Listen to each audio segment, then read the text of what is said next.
तर हॅलो मित्रांनो, कसे आहात? आज आहे आपल्या बाप्पाचं विसर्जन. तर आपल्याला विसर्जनसाठी काढायचं होतं गणपती बाप्पाला टेंट बाहेर.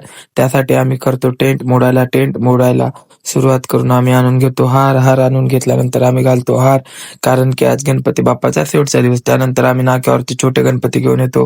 कारण की महानगरपालिकेवाल्याने म्हणले होते मोठे गणपती कोणी पण घेऊन जायचे नाही, छोटे गणपती डुबून झाल्यानंतर येतो आम्ही लावतो सेटअप. कसं काय की आपल्याला 2 बेस 2 टॉप लावायचे होते, आपल्याला गाणे वाजवायचे होते.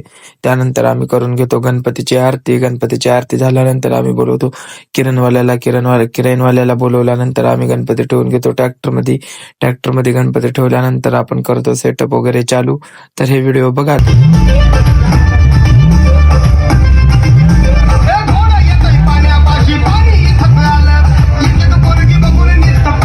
सगळे नाचून झाल्यानंतर आम्ही येतो डायरेक्ट रात्री 1 वाजता.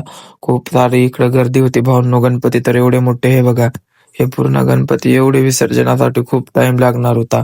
तुम्हाला आमच्या नांदेडचा महाराजा दाखवतो. हे बघा महाराजा, हे 22 फुटाची मूर्ती होती. एवढा वेळ लागणार आहे भावांनो विसर्जनाला. आमच्या मूर्तीचा तर नंबर कधी येते काय नाही माहित नाही.